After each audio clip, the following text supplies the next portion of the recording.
Hello, everybody. I am Takao KATO from the Department of Anesthesiology, Saitama Medical Center, Saitama Medical University. The title of my webinar today is Deep Diving into Clinical Utilization of Ionized Magnesium, Cases of Monitoring Ionized Magnesium and Administration of Magnesium. Magnesium activates more than 300 enzymes. It is indispensable for energy usage and is essential for life support. I would like you to understand in this webinar that the physiologically active form is ionized magnesium and that target concentration setting and monitoring are important. Here is today's content. First of all, I would like you to understand that ionized magnesium is important. Next, I will describe the specific administration method of magnesium. Finally, I will present actual cases so that you can understand that it is important to set a target concentration and administer magnesium while monitoring the patient. First, I will explain that ionized magnesium is important. In adults, 24 grams of magnesium exist in the body, mostly in the bones, muscles, and soft tissue. Only 0.3% exist in the plasma, and plasma magnesium can be divided into the ionized form, complex form, and protein-bound form. All of them combined is called total magnesium. The ionized form is called ionized magnesium. There are 3 different fractions in plasma magnesium distribution, and the physiologically active form is ionized magnesium. Protein-bound and ligand-bound forms are not physiologically active, and furthermore, the 3 forms cannot be differentiated by the usual measurement method. Nova Biomedical's blood gas analyzer is the only blood gas analyzer available that can measure ionized magnesium. It can measure ionized magnesium at the bedside rapidly. Plasma magnesium has 3 fractions, but the ionized magnesium is physiologically active form. This analyzer can measure the ionized magnesium rapidly at the bedside. On the other hand, total magnesium does not represent physiologically active status. It also takes 30 minutes to 1 hour to measure the total magnesium. I think you know that it is necessary to measure the ionized fraction of calcium directly, because the accurate value cannot be obtained even when calcium is corrected by albumin. Measurement of ionized calcium is already a common practice. Similarly, it is considered important to measure the ionized form of magnesium, which is ionized magnesium. It is reported that ionized magnesium does not correlate well to the total magnesium in critically ill patients. The reasons are the changes of pH, changes of concentration of protein, especially albumin. In addition, there is an increase of negatively charged ligand, or, if during transfusion, citric acid, bicarbonate, and lactic acid will bind to the positively charged magnesium ion. Furthermore, medication will also affect magnesium status of the patients. This is a study that investigated the correlation between total magnesium and ionized magnesium. As this figure shows, although total magnesium is in the reference range, ionized magnesium is low in as much as 25% of the patients. The correlation coefficient is extremely low, too.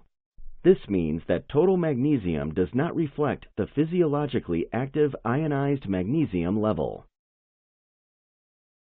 This study measured the total magnesium and ionized magnesium at the same time in a surgical ICU and examined the rate of concordance.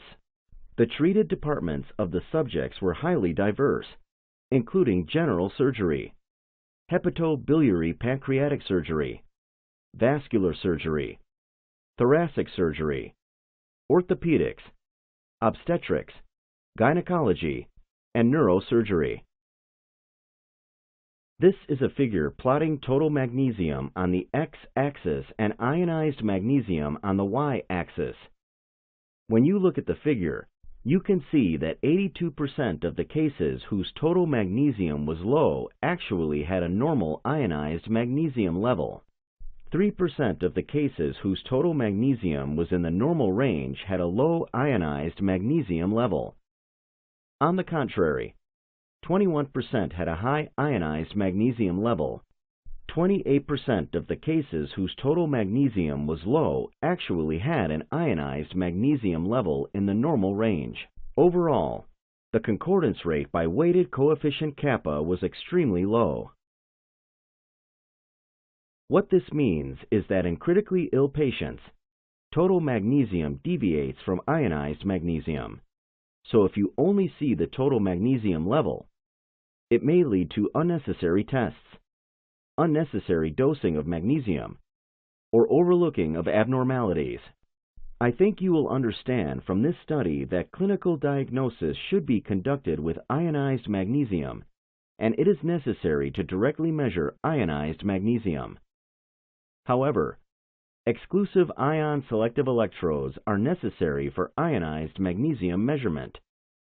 This is why total magnesium is still used for clinical practice.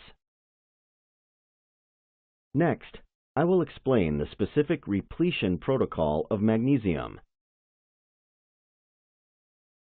This is a table that shows the clinical symptoms according to the blood level of magnesium. This table is based on reported total magnesium. No ionized magnesium values corresponding to this table was reported. Ionized magnesium levels were calculated from total magnesium using the ionization ratio is 64%. The reference value of ionized magnesium is 0.45 to 0.67 millimoles per liter. It is generally asymptomatic up to twice the level of the upper reference range, which is around 2.5 milligrams per deciliter in total magnesium, which is shown in the very left column, and 1.34 millimoles per liter in ionized magnesium. Patients will generally have no severe symptoms up to 5 milligrams per deciliter in total magnesium, which is 2 times the upper reference value. Magnesium is absorbed by the intestine and excreted from the kidneys. Therefore, the kidneys play an extremely important role in the magnesium homeostasis. In patients with renal failure, the blood concentration of magnesium may increase. Magnesium acts on the heart and shows an anti-ischemic effect and an anti-arrhythmic effect. It also acts on blood vessels and shows a vasodilation effect, so it is necessary to pay attention to decrease of blood pressure when administering magnesium. Here is how you replete magnesium. The magnesium formulation we generally use is this 2.5 grams 20 milliequivalent preparation shown here. 1 to 2.5 grams of the solution is diluted with 50 to 100 milliliters of saline. Then the solution is administered over 20 minutes. For continuous dosing, it is given at a rate of about 0.5 to 1 gram per hour when patients are severely hypomagnesiemic, or when you need to replete patients with hypoperfusion in the ICU. 2.5 grams of the solution will be co-infused in the main infusion solution to correct it slowly. As explained earlier, due to vasodilation effect, when conducting bolus administration, the blood pressure may not be maintained, especially in a hypoperfusion state. In any case, it is necessary to set a target concentration and administer magnesium while monitoring the ionized magnesium. Finally, I will present actual cases so that you can understand that it is important to set a target concentration and administer magnesium while monitoring the patient. In the obstetric field, magnesium is used to prevent development and to treat eclampsia in severe pregnancy-induced hypertension. There are some magnesium sulfate formulations shown here. In the package insert, It says administer under the monitoring of magnesium level. I believe they all talk about total magnesium, not the ionized magnesium. The initial dosage of magnesium sulfate is quite a large volume, 4 grams. This is a study that examined the blood concentration 30 minutes after magnesium administration. 50 pregnant women were investigated. The magnesium level increased to 5.4 plus minus 1.8 milligrams per deciliter for total magnesium, and 1.35 plus minus 0.4 millimoles per liter for ionized magnesium.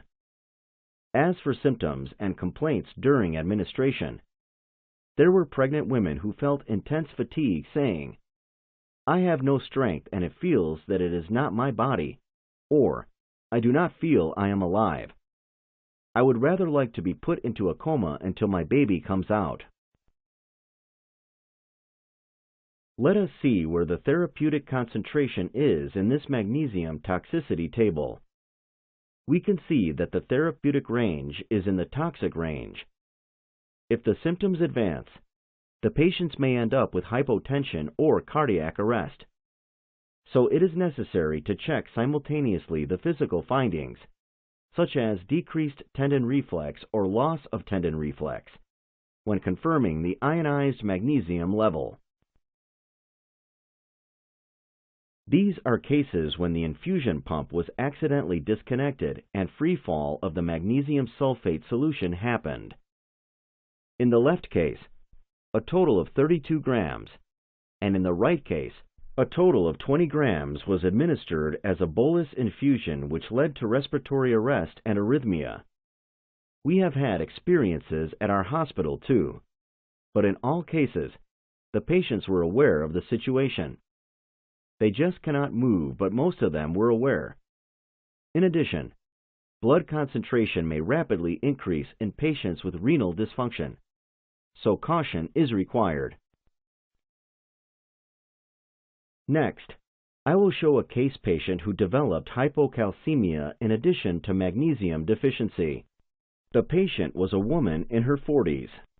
After total colectomy due to familial adenomatous polyposis, FAP, she developed a central venous CV port-related infection.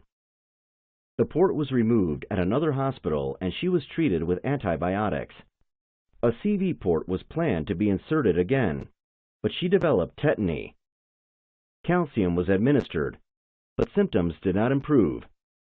She was transferred to our hospital and entered the ICU. The total magnesium was 0.8 milligrams per deciliter. The ionized magnesium was 0.3 millimoles per liter, which is considerably low. Although calcium had been repleted, it was still low, 1.0 millimoles per liter. Symptoms of tetany, nausea, and vomiting continued. Let us see where the blood concentration of this case falls in this table again. It is in the level where tetany, seizure, and arrhythmia occur. As for treatment for this patient, since magnesium and calcium levels were both low, 2.5 grams of magnesium and 0.4 grams of calcium preparation were mixed in physiological saline and administered by intravenous drip infusion over 20 minutes. Both the ionized magnesium and ionized calcium blood concentrations were elevated in about 1 hour and nausea and tetany symptoms disappeared. Thereafter, magnesium sulfate was mixed in extracellular fluid and was administered continuously. In the end, amino acid maintenance solution was administered and the patient left the ICU the following day. What we have to pay attention when administering magnesium is that the patient may complain hot flash or nausea. When magnesium is rapidly administered, such events may occur, so administer magnesium intravenously over 20 minutes. Fully explain to the patient that these events, hot flash and nausea, might occur. In some cases, blood pressure may drop, so you also have to pay attention to the blood pressure. We quoted to the previous hospital of this patient's how the patient was treated. After the port was removed, the patient received only maintenance solution which did not contain either calcium nor magnesium. The hospital has a blood gas analyzer which can measure ionized calcium, but not ionized magnesium. Even the measurement of total magnesium has to be outsourced to a laboratory outside the hospital, and it takes several days to get the results. The staff of the previous hospital suspected magnesium abnormality, but they also said they did not know how to replete magnesium. There are some hospitals where even total magnesium can only be measured by off-hospital lab. Therefore, if at least they had ionized magnesium ion selective electrodes for the blood gas analyzer, they would have been able to realize the abnormality of the magnesium status. However, even if you realize the abnormality, we cannot treat the patient unless we know how to replete the deficiency. We need to familiarize with magnesium repletion protocol. This study is one of the few randomized controlled trials, RCTs, regarding ionized magnesium. It examines whether correction of ionized magnesium during cardiopulmonary bypass reduces the risk of arrhythmia after coronary artery bypass grafting, CABG. The protocol of this study was to infuse 10 millimoles of magnesium over 20 minutes if ionized magnesium was smaller than 0.5 millimoles per liter. Results showed that correction of ionized magnesium level with a targeted concentration decreased the incidence of ventricular tachycardia, VT, and increased the duration of sinus rhythm. Both ionized magnesium and total magnesium actually became higher in the magnesium group, and the incidence of VT in the first 24 hours after the surgery and the duration of staying lone grade 0 without arrhythmia were improved with a statistically significant difference. It is one of the few RCTs regarding ionized magnesium which prove that correction of magnesium while setting a target concentration and monitoring the ionized magnesium level reduce the incidence of ventricular tachycardia. This is a case report in which treatment using ionized magnesium as a guided marker for torsades de pointe due to drug-induced long QT syndrome. The patient was a female in her 60s who was taking 80 milligrams of osimertinib from about 2 months ago for lung cancer. She had undergone a surgery under general anesthetic for thoracic compression fracture at another hospital 1 day ago. She developed torsades de pointe at night on the day of surgery and was diagnosed with drug-induced long QT syndrome by osimertinib. Although a total of 6 grams of magnesium sulfate was administered, symptoms did not resolve, and she was transferred to our hospital and entered the ICU. Her electrocardiogram, ECG, upon entering the ICU, showed frequent PVCs and torsades de pointe here and there. However, torsades de pointe did not continue, so she managed to enter the ICU without being intubated. The ionized magnesium concentration at the arrival of ICU was 0.92 millimoles per liter. It was extremely high. However, we know that the magnesium blood concentration can be increased a little more, so we administered 1 gram of magnesium when she entered the ICU. Torsades de pointe terminated at the point when ionized magnesium blood concentration was elevated to 1.3 millimoles per liter.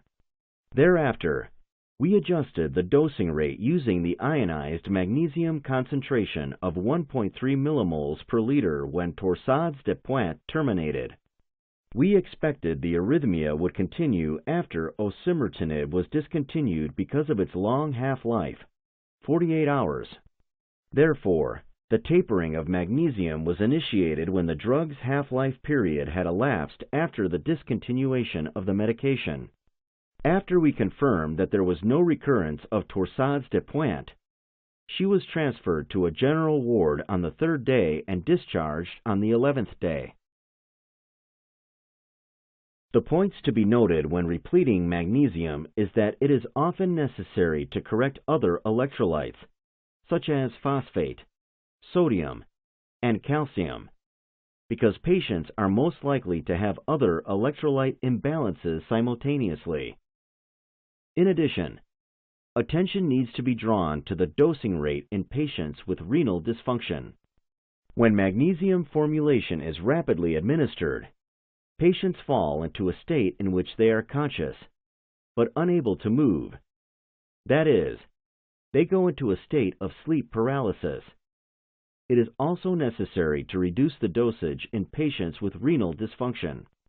We administer magnesium while paying attention to symptoms associated with toxicity and decrease of blood pressure due to bolus administration. As I said earlier, it is important to administer magnesium sulfate over more than 20 minutes.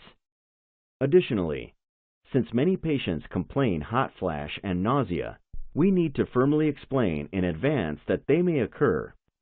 In the obstetrics field, we need to be aware that the therapeutic range is approximately equal to the toxic range when we use magnesium formulation. In any case, it is necessary to set a target concentration and administer magnesium while monitoring the ionized magnesium level. This is the summary of my seminar today. First of all, magnesium is a positive ion which has an important role in life support. As well as calcium, magnesium has 3 fractions and the physiologically active fraction of magnesium is the ionized form, which is ionized magnesium. Exclusive ion selective electrode is required for the measurement of ionized magnesium.